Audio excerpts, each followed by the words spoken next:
Hello বন্ধুরা, সবাই কেমন আছেন? আশা করি সবাই অনেক অনেক ভালো আছেন। তো বন্ধুরা, বর্তমান সময়ে সবচেয়ে জনপ্রিয় একটি অ্যাপ হচ্ছে SHAREit। তো বন্ধুরা, এই SHAREit অ্যাপটির মধ্যে সবচেয়ে বড় প্রবলেম হলো বর্তমানে SHAREit অ্যাপের মধ্যে বিভিন্ন রকমের অ্যাড শো করে, যার ফলে অনেকের কাছে এই অ্যাপটি বিরক্তিকর মনে হয়। তো বন্ধুরা, ফাইল শেয়ার করার জন্য আমাদের যদি ভালো একটি অ্যাপ থাকে যে অ্যাপটির মধ্যে কোনো রকমের অ্যাড নেই, তাহলে কেমন হয়? তো বন্ধুরা, আজকের এই ভিডিওতে আমি আপনাদের জন্য এমন একটি অ্যাপ শেয়ার করবো যে অ্যাপসটার নাম হচ্ছে ফাইলস। তো বন্ধুরা, এই অ্যাপসটা গুগলের একটি অ্যাপস। তো বন্ধুরা, এই অ্যাপসটির মধ্যে কোনো রকমের কোনো অ্যাড নেই, অ্যাডের কোনো ঝামেলা নেই। আপনারা নিশ্চিন্তে যে কোনো বড় ধরনের ফাইলও খুব সহজেই খুব দ্রুতভাবে শেয়ার করতে পারবেন এবং যে কোনো ফ্রেন্ডদের মোবাইল থেকে আপনারা খুব সহজেই ফাইল আনতে পারবেন। তো বন্ধুরা, অবশ্যই এই ফাইলস অ্যাপটি আপনার এবং আপনার বন্ধুর মোবাইলে বা আপনি যার মোবাইল থেকে আনবেন তার মোবাইলে অবশ্যই অ্যাপটি থাকতে হবে। তো বন্ধুরা, খুব সহজেই SHAREiটের মতো এই অ্যাপটির মধ্যে কীভাবে কাজ করবেন এবং কীভাবে ফাইল আনবেন সেটা এখন দেখে দেবো। তো বন্ধুরা, তার জন্য অবশ্যই ভিডিওটি প্রথম থেকে শেষ পর্যন্ত দেখতে হবে। তো বন্ধুরা, ভিডিও শুরু করার আগে যে কথা না বললে নয়, আপনি যদি আমার চ্যানেলে নতুন হয়ে থাকেন তাহলে অবশ্যই আমার এই চ্যানেলটিকে সাবস্ক্রাইব করে রাখবেন এবং পাশে থাকা বেল আইকনটি বাজিয়ে দিতে ভুলবেন না। তো বন্ধুরা, চলুন শুরু করা যাক।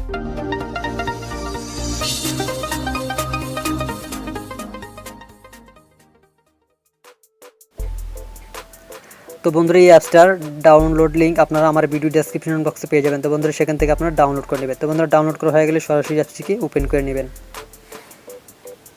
তো বন্ধুরা, অ্যাপটিকে ওপেন করার পর আপনারা এরকম একটি ইন্টারফেস দেখতে পাবেন। তো বন্ধুরা, এখন আপনাকে ফাইল শেয়ার করার জন্য যা করতে হবে, তো বন্ধুরা এখন নিচে দেখতে পাবেন যে এখানে শেয়ার অপশন আছে। তো বন্ধুরা, এই শেয়ার অপশনে আপনি ক্লিক করে দিবেন। তো বন্ধুরা, এখানে ক্লিক করে দেওয়ার পর আপনি এরকম একটি ইন্টারফেস দেখতে পাবেন। তো বন্ধুরা, এখানে আপনি দেখতে পাচ্ছেন যে সেন্ড অপশন এবং রিসিভ অপশন। তো বন্ধুরা, যদি কোনো ফাইল আপনি শেয়ার করতে চান তাহলে অবশ্যই SHAREiটের মতো আপনি এখানে সেন্ড অপশনে ক্লিক করে দেবেন এবং পাশে থাকা রিসিভ অপশনে ক্লিক করে দেবেন যদি আপনি কোনো ফাইল আপনার বন্ধু বা অন্য কারো ফোন থেকে আনতে চান। তো বন্ধুরা, অবশ্যই দুটি ফোনে এই ফাইল সেভটি থাকতে হবে। তো বন্ধুরা, এখন আমি আপনাদেরকে আরেকটা সেটিং দেখিয়ে দিচ্ছি। তো বন্ধুরা, উপরে আপনি বাম পাশে দেখতে পাচ্ছেন 3 ডট লাইন। তো বন্ধুরা, এখানে ক্লিক করে দেবেন। তো বন্ধুরা, এখানে ক্লিক করে দেওয়ার পর এখন এখানে দেখতে পাবেন যে সেটিং অপশন। তো বন্ধুরা, সেটিং অপশনে ক্লিক করে দেবেন।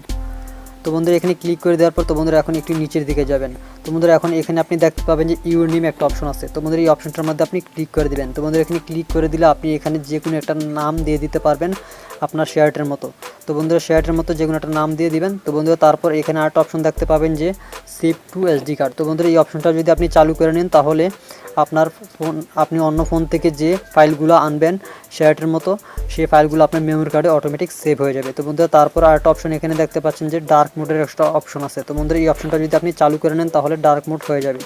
তো বন্ধুরা, আমি চালু করে দিলাম। তো বন্ধুরা, দেখুন এখন খুব সুন্দর দেখাচ্ছে। তো বন্ধুরা, এই অ্যাপসটার মধ্যে অসাধারণ কিছু কাজ আছে। তো বন্ধুরা, আপনারা অ্যাপসটা ব্যবহার করলে বুঝতে পারবেন SHAREiটের চেয়ে খুব দ্রুত এই অ্যাপসটা দিয়ে আপনি যে কোনো ফাইল আনতে পারবেন এবং সেন্ড করতে পারবেন। তো বন্ধুরা, ভিডিওটা ভালো লাগলো অবশ্যই একটা লাইক দিবেন আর ভিডিওর কমেন্ট সেকশনে অবশ্যই আপনার মূল্যবান মতামত জানাতে ভুলবেন না। আর আমার চ্যানেলের ভিডিও যদি আপনাদের কাছে ভালো লাগে তাহলে অবশ্যই আমার চ্যানেলটিকে সাবস্ক্রাইব করে রাখবেন। তো বন্ধুরা, সবাই ভালো থাকবেন, সুস্থ থাকবেন, খোদা হাফেজ।